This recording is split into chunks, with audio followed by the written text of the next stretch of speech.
tunggu petang ni akan ada kemunculan aktivis surplus di lapangan membuat satu pembongkaran pendedahan perkara yang tidak masuk akal, tuan-tuan.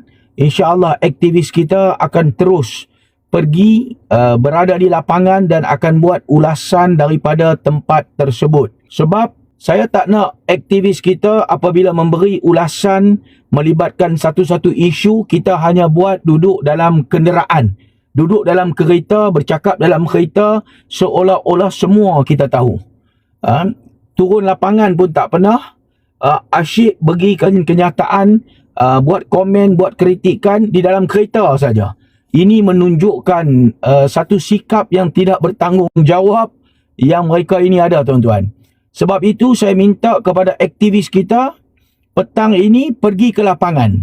Turun ke lapangan, buat pembongkaran, buat komen daripada tempat itu sendiri. Supaya rakyat tahu kita mempunyai tanggungjawab dalam membuat satu-satu kenyataan. Dan kita berada di tempat tersebut dan kita lihat sendiri apa yang berlaku di kawasan tersebut sebelum kita nak membuat satu ulasan, tuan-tuan. InsyaAllah, saya dimaklumkan mungkin aktivis kita akan pergi dalam pukul 3:30 petang ataupun 4 petang pada petang ini.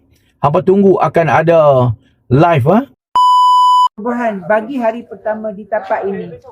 Pemilik bangunan telah, iaitu pemilik tanah lah, telah mengambil tindakan untuk memulakan kerja-kerja perobohan.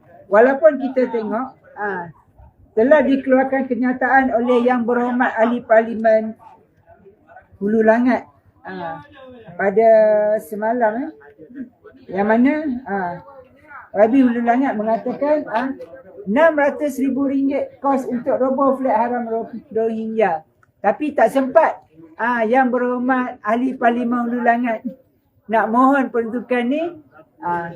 Kita mengucapkan terima kasihlah kepada pihak pemilik tanah kerana telah mengambil tindakan awal untuk merobohkan struktur-struktur haram ini. Dan itulah yang memang sepatutnya menjadi tanggungjawab pemilik tanah. Jadi abang nak bergerak sekejap ke arah nak tunjuk bangunan-bangunan yang sudah mula dirobohkan tadi oleh jentera, beberapa jentera. Ini condition, tengok boleh nampak sendiri, boleh lihat sendiri keadaan tanah milik persendirian. Yang telah menjadi penempatan Rohingya sejak beberapa tahun yang lalu. Berdasarkan maklumat, penempatan ini telah pun wujud lebih kurang 10 hingga 12 tahun yang lalu. Jadi tengok keadaan. Masih ada lagi bangunan 2,5 tingkat yang belum lagi dirobohkan. Kita tengok bangunan 2 tingkat ini pun dah mula dirobohkan. Dan berdasarkan maklumat, dijangka kerja-kerja perobohan ini akan mengambil masa lebih kurang 2 minggu. 2 minggu dianggarkan mengambil masa 2 minggu atau kurang. Dan penghulu, abang baca laporan yang ditulis dalam berita BH Online. Penempatan sekitar bangunan flat yang didakwa dibina secara tidak sah oleh etnis Rohingya di sini sudah pun diambil tindakan perobohan. Penghulu Kampung Sungai Makau, Karen Chong berkata, kerja-kerja perobohan bermula pada jam 11 pagi tadi, which is today, dan dijangka mengambil masa kira-kira 2 minggu untuk diselesaikan. Ini gambar tadi, dan kita boleh tengok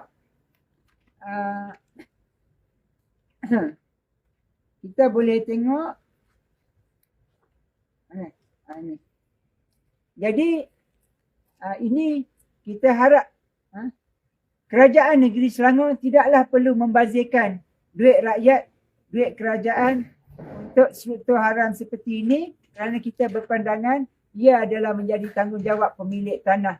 Pemilik tanah lah yang sepatutnya bertanggungjawab untuk merobohkan dan menanggung segala kos yang berkaitan dengan kerja-kerja perubahan ini. Kerana tanah ini bukanlah tanah kerajaan, hanya sebahagian saja, sebahagian tanah ini merupakan tanah rizab sungai, kerana di belakang, betul-betul di belakang dinding bangunan ni adalah Sungai Langat, rizab Sungai Langat. Luas lebih kurang 14 kaki. Jadi selebar lebih kurang kelebaran sungai tersebut lebih kurang 14 kaki macam itulah. Okey. Jadi ini adalah progres terkini di sini. Kita berharap